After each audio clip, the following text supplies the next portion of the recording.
विराट जी, आपका तो नाम भी विराट और काम भी विराट। नमस्कार आप सर। दुबई में से आज समय निकाला और वहाँ तो ये खेल आपका बड़ा तनावपूर्ण रहता है। उसमें भी आपने और अपनी भागदौड़ भरी जिंदगी में अभी जो फिटनेस रूटीन फॉलो करते हैं,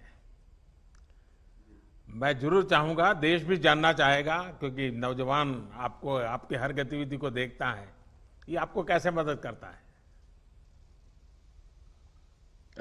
पहली बात तो बहुत बहुत धन्यवाद सर यहाँ पे हम सबको बुलाने के लिए। सब लोगों ने फिट इंडिया मूवमेंट के बारे में बात करी और इसके फायदे इसके लाभ हमको रोज अपनी डेली लाइफ में किसी ना किसी तरीके से दिखते हैं। सबने अपने एक्सपीरियंसेस बताए। मिलिंद जी ने भी बहुत अच्छी बातें रखी। बहुत इंस्पिरेशनल उनका भी काम रहा है, उनकी जर्नी रही है पिछले कुछ सालों में। मैंने भी बहुत ऑब्जर्व किया है।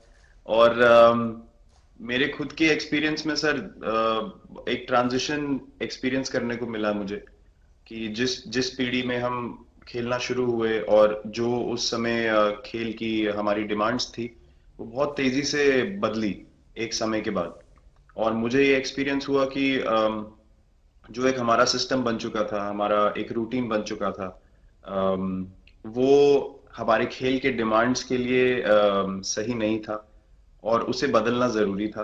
क्योंकि हमारा खेल बहुत तेजी से आगे बढ़ रहा था और मुझे ऐसा महसूस हुआ कि हम कुछ फिटनेस के पॉइंट ऑफ व्यू से पीछे छूट जा रहे थे। हमारी स्किल में कभी कोई प्रॉब्लम नहीं थी। तो एक स्वामी जी ने भी बात रखी, आपने भी बात करी, मिलिंद जी ने भी पहले बताया। एक जो सेल्फ रियलाइजेशन की बात है कि आपको खुद से रियलाइज हो कि मुझे क्या बदलना है अपने अंदर। तो मुझे वो एक समय पे खुद भी एक्सपीरियंस हुआ कि नहीं, फिटनेस जो है वो प्रायोरिटी होनी चाहिए। और अगर मैं आपको ऑनेस्टली बताऊं तो पहले खेल को अच्छा करने के लिए फिटनेस मैंने शुरू करी, लेकिन आज अगर प्रैक्टिस मिस भी हो जाए तो मुझे इतना खराब नहीं लगता। लेकिन अगर फिटनेस सेशन मेरा मिस हो जाए या एक्टिविटी मिस हो जाए तो मुझे ज्यादा खराब लगता है। तो इसके फायदे जो हैं नहीं, सर वो सबसे पहले आपको ये जो नया मंत्र जगा, तो दिल्ली के छोले भटूरे का ही बहुत दुखता हुआ होगा। बहुत ज्यादा सर। मतलब जो अभी हमने थोड़ी देर पहले बात करी कि हमारा जो नेटिव डाइट है, एक जिस रीजन से हम आते हैं उसका जो हम वो खाते हैं, उससे मैंने कभी एक्सपीरियंस नहीं किया कि हेल्थ इश्यूज हुए हो या किसी को कोई बीमारियों का सामना करना पड़ा हो। मेरी खुद के एक्सपीरियंस में मेरी नानी, मैंने बहुत समय तक देखा, इतनी ज्यादा उम्र में भी उनकी हेल्थ हमेशा ठीक रही। हमेशा उन्होंने घर का सिंपल खाना खाया। तो मैं जब पला बड़ा तो शहरी खाना, मतलब बहुत ज्यादा बाहर का खाना होता था। खेलने कूदने जाते थे तो आते जाते बहुत सारी चीजें ऐसी खा ली कि जो हेल्थ पॉइंट ऑफ व्यू से अच्छी नहीं है। तो डाइट का भी एक बहुत बड़ा कंट्रीब्यूशन था, जो डिसिप्लिन नहीं था। तो वो फिटनेस, फिजिकल फिटनेस और डाइट दोनों चेंज करना पड़ा सर। उसकी वजह से ही चेंजेस आने शुरू हुए। और मैं इस चीज से इसलिए रिलेट कर पाता हूँ क्योंकि जैसे हमारे खेल में चेंजेस आए, आज की लाइफ की भी डिमांड्स बहुत ज्यादा हो गई हैं, बहुत हेक्टिक हो गई है लाइफ। तो अगर हम अपनी फिटनेस को उस पेस के साथ नहीं रखेंगे, सिंक में नहीं रखेंगे, तो हम पीछे छूटते चले जाएंगे। तो अगर हम लोग अपनी फिटनेस को नहीं इंप्रूव करते तो हमारे खेल में भी आज हम बहुत पीछे छूटते चले जाते हैं।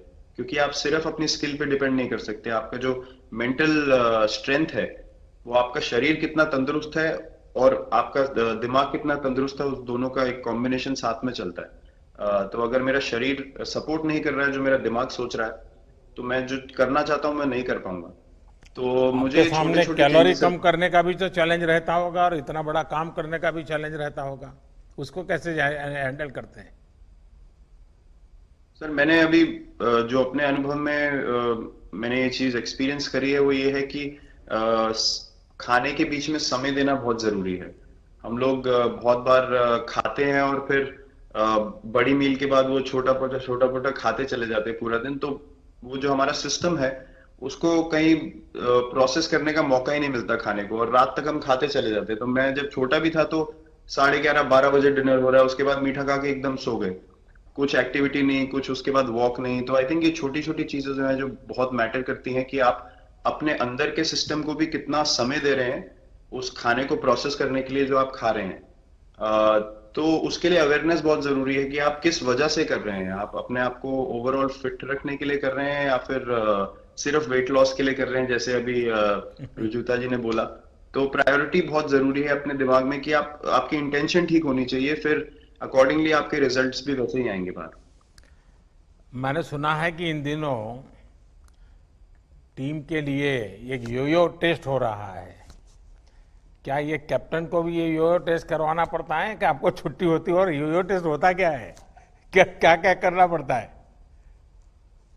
सर टेस्ट ये बहुत जरूरी था फिटनेस पॉइंट ऑफ व्यू से। अगर आप ग्लोबल फिटनेस लेवल्स की बात करें तो बाकी टीमों से हमारा लेवल अभी भी कम है, और हम चाहते हैं कि वो लेवल हम ऊपर लेके जाएं, जो एक बेसिक रिक्वायरमेंट है।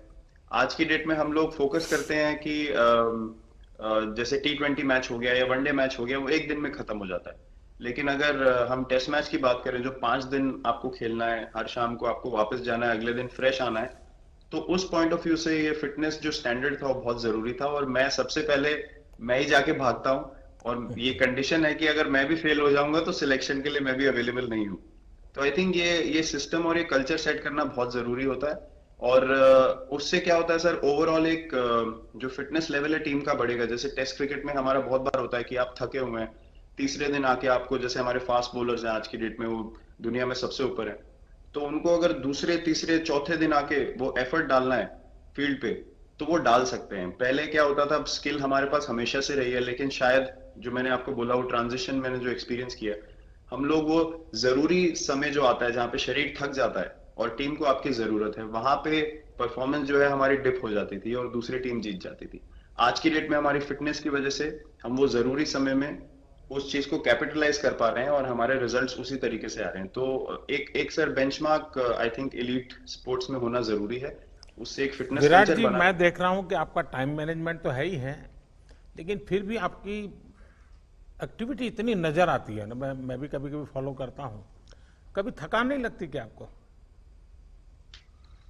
सर थकान अगर मैं ऑनेस्टली आपको बोलूं, थकान हर किसी को होती है। अगर आप फिजिकल एफर्ट करेंगे तो थकान होगी, लेकिन अगर आपका लाइफस्टाइल अच्छा है, अगर आप खा अच्छा रहे हैं, अगर आप फिटनेस रेगुलरली कर रहे हैं, आपकी रिकवरी अच्छी है, तो आपकी स्लीप अच्छी है, स्लीप पैटर्न्स अच्छे हैं, तो आपकी रिकवरी तेज होगी। तो अगर मैं थक रहा हूं और 1 मिनट में मैं दोबारा रेडी हो जा रहा हूं, तो वो मेरा प्लस पॉइंट है। तो आई थिंक वो मैंने एक चीज एक्सपीरियंस करी जो बहुत जरूरी हो जाती है। आपका ओवरऑल लाइफस्टाइल कैसा है उसके ऊपर बहुत डिपेंड करता है। विराट जी, बहुत अच्छा लगा मुझे। और मैं आपको, अनुष्का जी को और आपके दोनों के परिवार को निकट भविष्य की शुभ घड़ी के लिए बहुत बहुत शुभकामनाएं देता हूं। धन्यवाद sir, thank you so much.